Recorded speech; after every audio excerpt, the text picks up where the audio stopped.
Memanas. Kata yang gak cuma pas nunjukin kondisi bumi kita akhir-akhir ini, tapi juga cocok buat ngegambarin hubungan antara Iran dan Amerika. Mereka emang udah berseteru dari lama, tapi baru di pemerintahan Trump inilah ada serangan yang luar biasa. Orang-orang Iran tentunya nggak tinggal diam. Mereka penuh dendam dan janji bakalan ngebales. Dan benar saja, kejadian-kejadian ini bikin masing-masing negara punya masalah sendiri. Belakangan ini, kelihatannya hubungan mereka udah mendingan. Tapi gimana selanjutnya? Akankah ada serangan-serangan lagi dan apakah bakalan melibatkan negara lain atau isunya udah selesai? Meski adu militer sekarang mulai kelihatan gak mungkin, tapi kemungkinan adanya perang juga gak boleh gitu aja kita singkirin. Ya, gak kayak beberapa orang di internet yang kelihatan gak ada takut-takutnya ini, tapi emang para pemimpin Iran udah bersumpah untuk ngebales kematian Soleimani. Sampai sekarang, Iran udah nembak-nembakin Indonesia. Keluar dari perjanjian nuklir sampai hampir ngebales Amerika meskipun targetnya meleset. Malahan gantinya mereka nembak jatuh pesawat sipil yang isinya ratusan orang.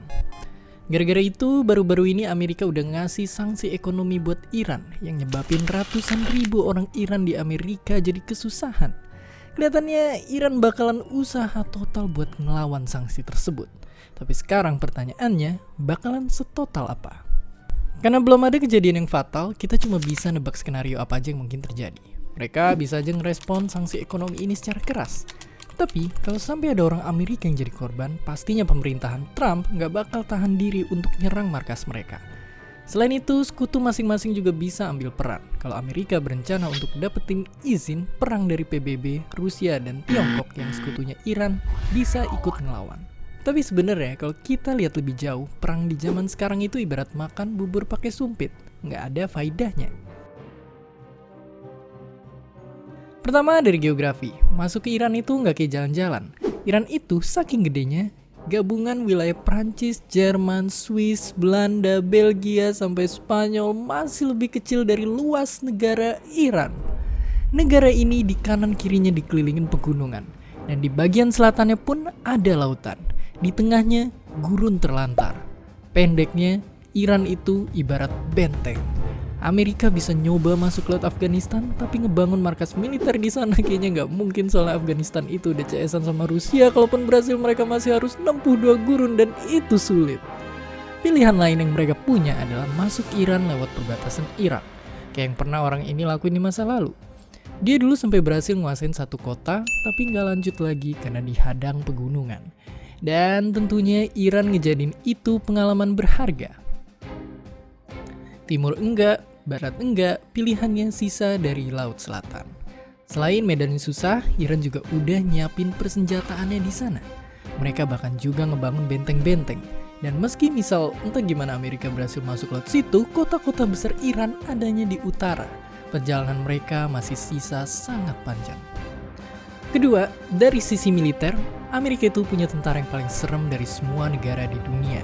Duit negara mereka yang buat militer itu saking banyaknya cukup buat ngebayarin biaya militer di Inggris, Tiongkok, Rusia, India, Prancis, Jepang, Korea Selatan, sama Israel sekaligus. Itu pun masih sisa beberapa ratus miliar dolar. Tapi kalau Amerika sampai pengen untuk menginvasi Iran, mereka bakalan butuh jutaan tentara. Lebih gede hampir 10 kali lipat dari jumlah tentara di Perang Irak tahun 2003. Mereka bakalan kesusahan ngebangun markas dan nyediain makanan dan logistik. Ketiga, perang itu bisa dibilang udah ketinggalan zaman. Hidup kita sekarang itu damai banget. Di 1 abad terakhir aja jumlah korban perang udah dikit banget dibanding yang lalu-lalu. Mungkin iya dulu perang emang bisa bikin kita kaya raya dan punya kekuasaan, tapi sekarang harta yang paling berharga itu adalah ilmu. Udah bukan lagi di ladang, sawah atau pertambangan, tapi di lembaga. Udah gitu, perang juga berpotensi ngebawa segala macam kekacauan kayak perang maya atau nuklir. Mungkin kita udah tahu kalau nuklir itu sesuatu yang meledak terus ngehasilin asap jamur. Tapi untuk melihat tragedi yang bisa kejadian gara-garanya, kita mesti lihat pengaruhnya ke peradaban kita.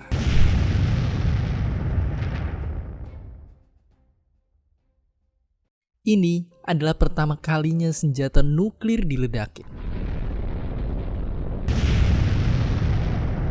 Amerika ngejatuhin bom di Hiroshima di Jepang dan bikin 100.000 orang jadi meninggal dunia. Rumah-rumah, bangunan, dan segala macam benda sampai 1 kilometer dari pusat ledakan hancur total.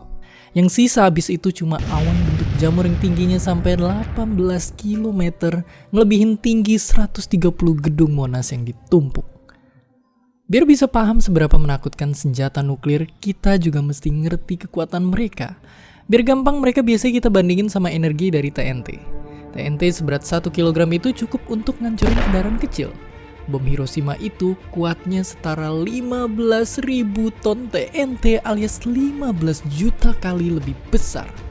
Rasa serem? Itu 75 tahun lalu. Sekarang bom-bom yang Amerika punya udah jauh berkembang lagi. Hampir setengah dari semua senjata nuklir di dunia itu punyanya Amerika dan salah satunya punya kekuatan 1,3 megaton. Itu berarti kekuatannya setara 86 bom Hiroshima diledakin sekaligus. Kalau bom ini sampai meledak, akibatnya udah gak bakal masuk akal. Waktu diledakin, segala sesuatu seluas 50.000 hektar bakalan kebakar. Bayangin area yang luasnya segede satu provinsi Jawa Timur langsung habis dilahap api dalam hitungan detik.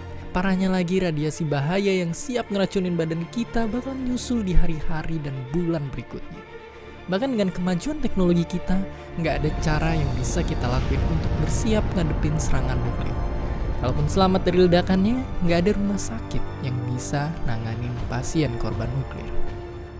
Itu tadi semua adalah bencana yang bisa disebabin satu bom nuklir.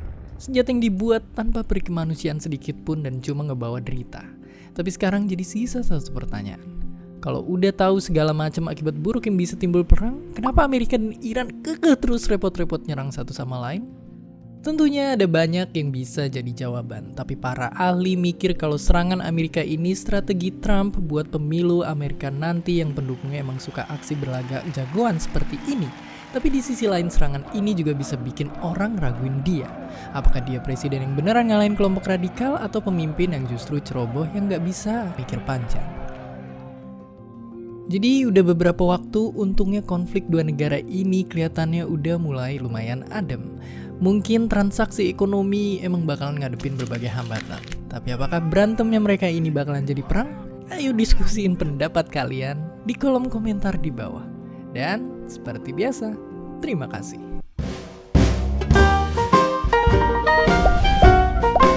Terima kasih udah nonton Kok Bisa. Punya pertanyaan lagi? Tulis aja di kolom